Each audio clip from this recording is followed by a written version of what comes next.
दरोगा ने झांसी में गर्भवती पत्नी को मारी गोली, सिर पर खून सवार था। जूते की रैक के पीछे छिपकर बचाई गर्भवती पत्नी ने अपनी जान।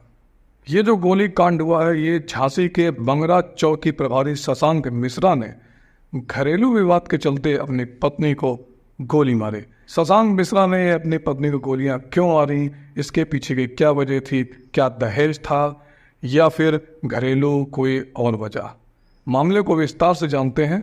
आइए शुरू करते हैं। दरोगा हाथ में रिवॉल्वर लेकर गोलियां दागता रहा, लेकिन सालनी ने हिम्मत नहीं हारी। गर्भवती को घायल देखकर भी दरोगा शशांक का गुस्सा शांत नहीं हुआ। शशांक के फिर फायर झोंकने पर वो हिम्मत नहीं हारी और भागकर जूते की जो रैक रखी हुई थी उस रैक की आड़ लेने लगी, जिसकी वजह से वो उसको नजर नहीं आई और उसी की आड़ लेकर वो पड़ोसी के घर तक पहुंच गई।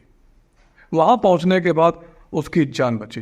शोर शराबा सुनकर जो पड़ोस के लोग थे वो भी एकजुट हो गए। कि आपको बता दें कि जो सालनी है वो मौरानीपुर ब्लॉक के लहचूरा गांव की रहने वाली है। उनके पिता अखिलेंद्र रावत ये जो है ये भी पुलिस विभाग में दरोगा ही है। इन दिनों ये कानपुर देहात में एसपी के कार्यालय में उनकी तैनाती है। सालनी के पिता अखिलेंद्र के मुताबिक अगर देखा जाए तो इनकी जो शादी वो 2021 में हुई थी। शादी के कुछ माह के बाद से ही विवाद होने लगा। शशांक मूल रूप से बांदा का रहने वाला है, यूपी के बांदा का रहने वाला है। उसके जो पिता थे वो दया प्रसाद मिश्र थे, वो पुलिस विभाग में दरोगा थे।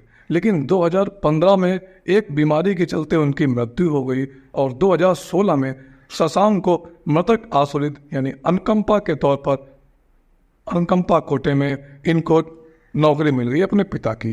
ट्रेनिंग के बाद जब लौटे तो वर्ष 2019 में शशांक झांसी के कई थाने एवं चौकियों में तैनात रहे। सालनी के परिजनों का कहना है कि शादी के बाद से ही दहेज के लिए शशांक की मां और उसका भाई अक्सर सालनी को परेशान करते थे।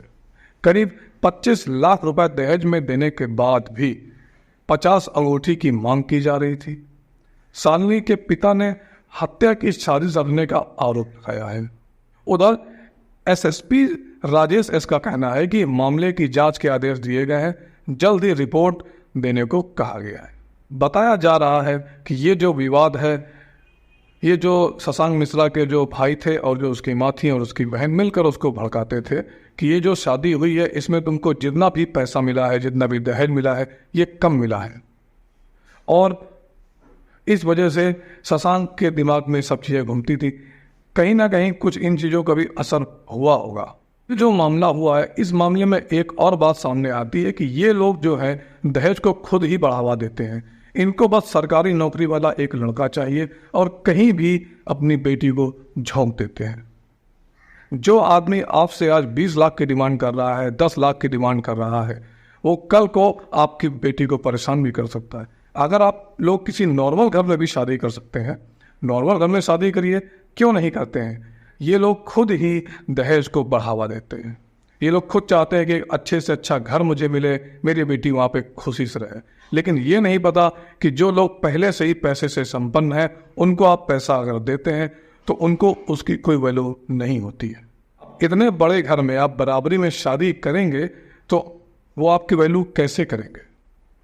ठीक ऐसा ही मामला तब भी देखने में आता है कि जो लड़कियां नौकरी करती हैं, कोई लड़की सरकारी नौकरी करती है तो वो लड़की कभी भी किसी बेरोजगार या गरीब लड़के से शादी नहीं करती है। उसको भी एक सरकारी लड़का ही चाहिए। समाज को अपने इन चीजों को बदलना होगा, नहीं तो इस तरह के केस होते रहेंगे। झांसी में जिस दरोगा ने अपनी पत्नी को गोली मारी,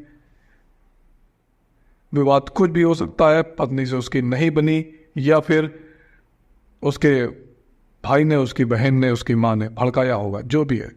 लेकिन दहेज का ये दंश समाज को लीलता रहता है और खुला दहेज चलता है।